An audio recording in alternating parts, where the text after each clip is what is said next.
Hello, want to take a few minutes to take you through the lot traceability function within NetSuite.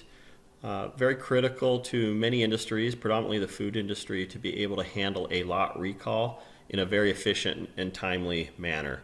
So let's take the scenario where a customer calls and tells us that there is a product that they're having issues with from a quality standpoint. A lot of times they will know the lot number. We're given that information when we deliver it. But let's just do a scenario where they don't have the lot number. I can go in and a customer calls and we can just go run the sales order by customer detail report.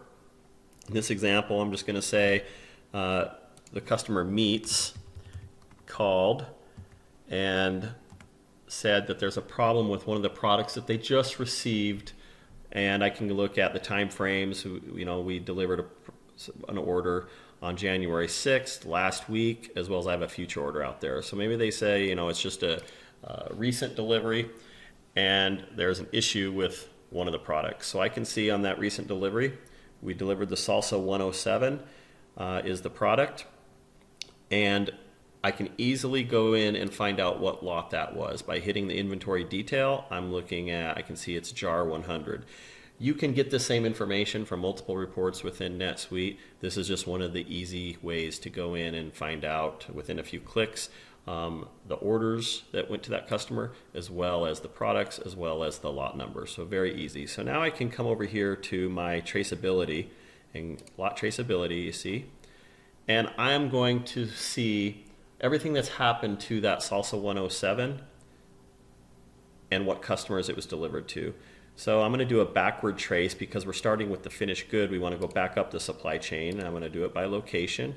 I'm going to enter my item, which is the Salsa 107. And we know the lot number now is jar 100. I'm going to open the time frame up a little bit so we make sure we encapsulate everything. And I hit the submit, and it brings me into a screen where we have a number of tabs. We have the build tab that's going to take me through the manufacturing process and the assemblies.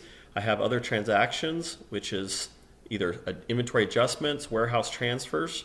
The procurement tab, which shows me where I bought this product and where I bought the ingredients, as well as fulfillments of what other customers were delivered this product. Okay, so I can easily just start clicking in here. I want to click the box, include inventory details.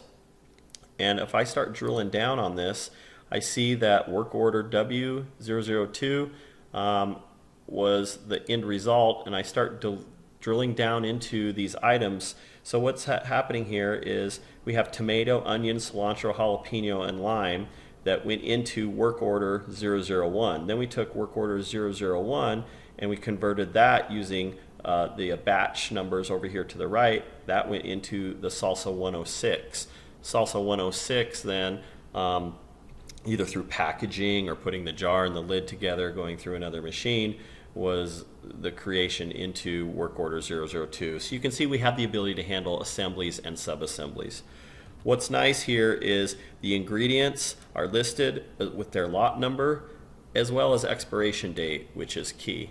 So that's great. We know what manufacturing process, what ingredients went into the Salsa 107, but where did I buy these products from?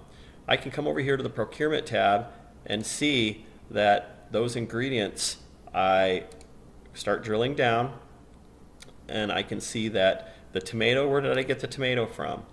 And I can see that it was on PO 388 from Frisco. Here is the lot number, FS100, and just giving you that information with one click. I can see, all these ingredients where I procured them from. Similar to the procurement, in the next click, I can go to the fulfillments, and I can see that Salsa 107 went to all these other customers as well. So it's great, Meats called and had the issue, but I now need to contact, Taggart's, Cooper, Acme, and MeDo. Here's the sales orders that went to those customers. So proactively I can see jar 100 went to all of these other customers and I need to contact them. All right, so very powerful. All within a few clicks I was able to get all that information. The next thing I could do, if I did some batch analysis testing and I found out that the tomato was the actual product that's bad, I can then go back down the supply chain and do a forward trace. So instead of a backward trace from the finished good, let's do a forward trace because the tomato's bad. And I can go choose that tomato. And I know the lot is FS100.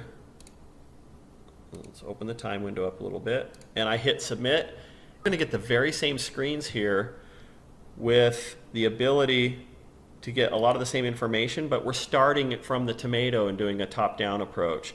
So not only work order 1 and 2, which we saw, but we're also doing work orders 3, 4, 5, and 6, which could be going out to other customers.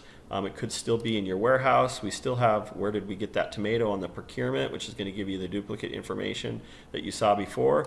But here we're able to see on the fulfillment side, the salsa 107 went to those customers that we saw before.